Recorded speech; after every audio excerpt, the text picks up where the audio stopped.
Look at what the text says, Elder Ross. The text says, not only did the train of the king fill the temple, but there were 6 winged creatures called seraphim. 2 eyes covered their face. 2 wings rather covered their face, 2 covered their feet, and with 2 they did fly. But they were flying with melody. They were singing in perfect pitch. Holy, holy, holy is the Lord of hosts. The whole earth is full of his glory. I feel right now the brush of angel wings. I can't see, but they fly all around this room. Lord, just slap me upside my head.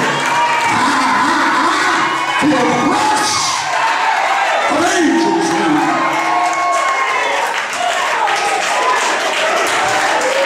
Anybody feel the brush of angels wings? Anybody feel them bumping up against you? It's a sign that the king is in the house and that his train filling the temple. The doorpost shook. Smoke filled the house. And one of those preachers, C.W., went to David's burning altar with one of the tongs and picked up a live coal and put it on his tongue. And by Isaiah's own admission, he says, my sin was purged. Whenever you see the king, he will purge you of your sin. Why? You don't want to hear anything about purging, because most of y'all don't believe you're sinners. But you are. You just a sinner saved by grace. And if you don't have anything to glorify God about, shout to the high heavens about, you ought to shout that one day God saved you. In the year King Uzziah, I saw the Lord high and lifted up, reassess relationships on every level. Now notice, when he sees the king, the first words out of his mouth are these: woe is me, I am undone. I dwell among an unclean people. My lips are undone.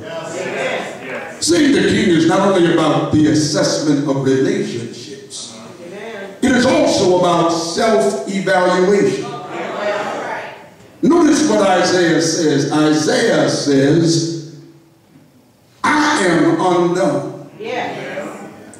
Which places his unreadiness, his sinfulness, if you will, on the general level. And we love to do that. You know, everybody shouted when I said all this here. I'm sure of the glory of God. But a general acknowledgement is far different from a specific reality. Notice that Isaiah defines his undoneness. He does not leave his sinfulness in the realm of the general. He says, I have unclean lips. That's a long difference from most of us. Who always come into church looking at somebody else's undoneness. And I used to be amazed that people who come to church Sunday after Sunday and always leave telling somebody that sermon was for you. No, Negro, the sermon was for you. Whatever God has for you, he has for you that day. That's why he positioned you in the sanctuary, because the word coming was for you. Don't always look at the beam that's in my eye. Deal with your own sinfulness. It ain't my brother and it ain't my sister, but it's me, oh Lord, and I'm standing in the need of prayer. Is anybody here today in the out here have a crooked way you know needs to be made straight?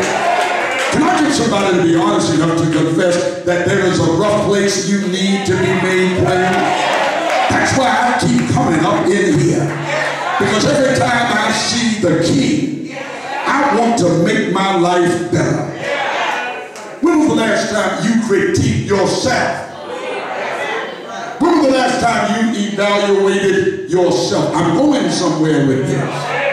I am undone. I am a man of unclean lips. He does not say that Judah has unclean lips until he first defines his own uncleanliness.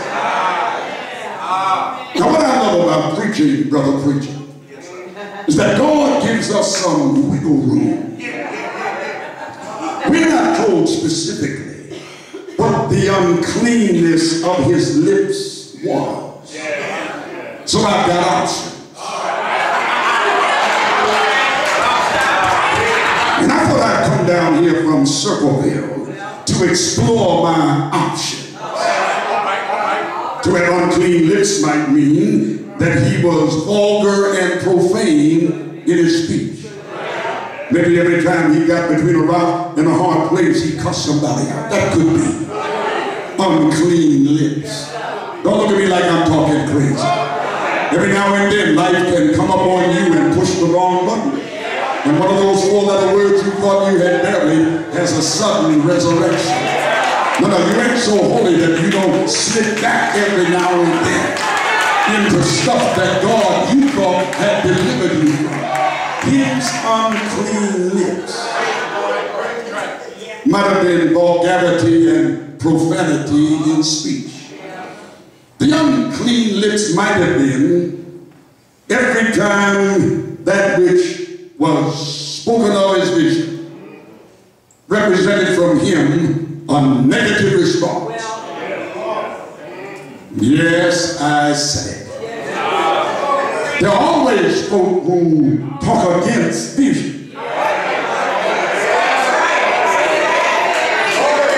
If you ain't discovered it, you will. Good people, well-meaning people, but good, well-meaning people are not necessarily spiritual people. Spiritual people look at things to come and speak as though they already are. Do I have any spiritual people here? Has God ever blown your mind?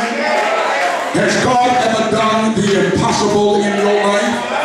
We heard a preacher not too long ago tell us at Mount Olivet that if you don't attempt the ridiculous, don't expect the impossible. And I don't know about anybody else, but I'm looking for God to do the extraordinary tonight. I want God to blow my mind. I want God to open a door that nobody can shut. And shut a door that nobody can open. Maybe his unclean lips were the lips of somebody always negative. Maybe his lips represented uncleanness in that he was victimized by low self-worth or low self-esteem. Have you ever been around somebody who's always talking negatively? Never have anything kind to say about anybody or anything. But my God, if you know the Lord and he woke you up this night, you ought to have at least one good thing to say every day. You know what that one good thing is? This is the day that the Lord has made. I will rejoice and be glad in it. I don't care what I'm going through. I don't care what my health issues are. I don't care if I have a job or don't have a job. The fact that my eyes flew open and I see the beauty of a brand new day is something that I can be positive about. Here it is, because if I can be positive and not negative, this may be the day that God turns my situation. Can I get a shout for a turnaround? Come on, can I get 25 foot? Come on, I'm not ashamed to admit that this might be the day when God turns my situation.